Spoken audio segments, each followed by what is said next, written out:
Bien-aimés frères et sœurs en Jésus, la grâce, la paix et la miséricorde nous sont données de la part de Dieu le Père et de Jésus-Christ, son Fils, notre Sauveur.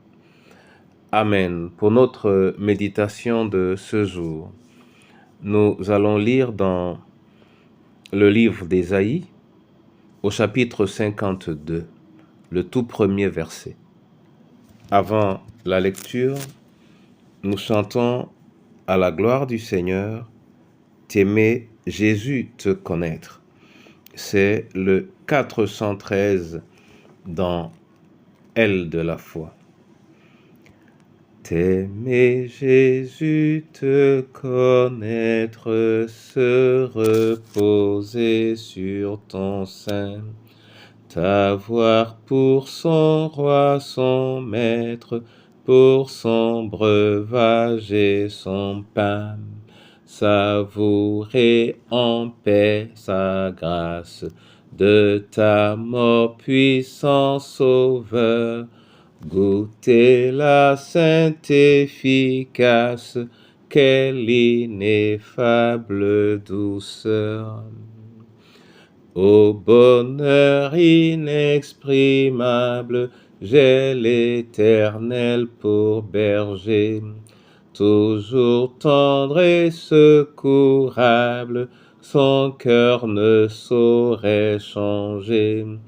Dans sa charité suprême, il descendit ici-bas, chercher sa brebis qu'il aime, et la prendre dans ses bras.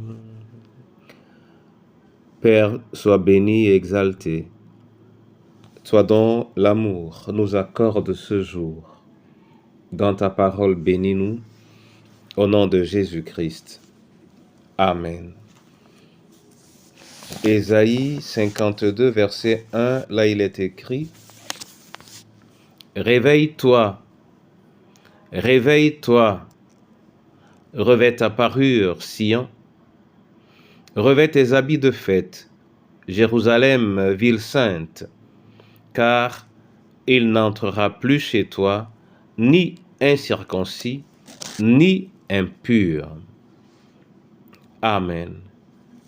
Frères et sœurs en Jésus, ce verset ouvre un chapitre qui parle de la restauration de Jérusalem par Dieu. Réveille-toi, réveille-toi. Cela suppose que le peuple était endormi. Réveille-toi, réveille-toi, que le peuple était insensible, inconscient, perméable. Réveille-toi, réveille-toi, car la saison aussi est arrivée, la saison de la délivrance. Laquelle délivrance est la réalité qui peuple toute la Bible. Depuis le livre de la Genèse jusqu'à celui d'Apocalypse, la question de la délivrance ou de la restauration ou de la libération est essentielle. Car la Bible tout entière est l'histoire de la contribution de Dieu au salut de l'homme, à la libération de l'homme, à la délivrance de l'homme. Cette parole pour nous aujourd'hui nous invite à nous réveiller et nous confirme, nous rassure que lorsque nous sommes réveillés, alors il n'entrera plus chez nous ni incirconcis, ni impur. C'est notre état de réveil qui nous permettra de nous sécuriser et d'être protégés par le Seigneur de la manière la plus parfaite. Réveille-toi, réveille-toi. Réveille-toi, réveillons-nous au nom de Jésus-Christ. Amen. Père éternel, je te bénis et je te dis merci pour cette parole qui nous demande de nous réveiller afin que nous manifestions la délivrance dont nous avons été l'objet,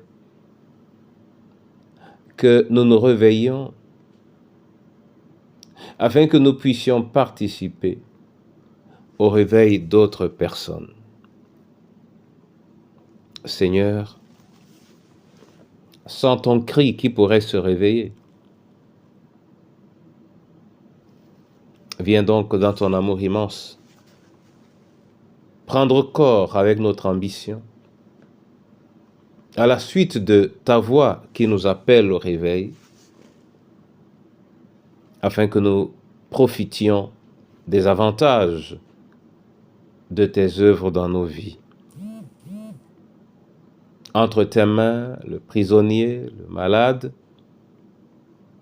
entre tes mains, les scellés, l'abandonné, le veuf, la veuve et l'orphelin, entre tes mains chacune de nos familles, entre tes mains, Seigneur,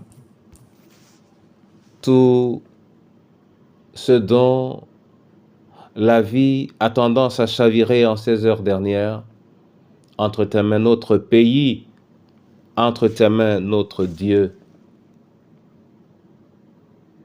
Le souffle de chacun est ton Église, afin qu'elle-même, Seigneur, soit réveillée et que, dorénavant, ni incirconcis ni impur n'y trouve refuge, au nom de Jésus-Christ.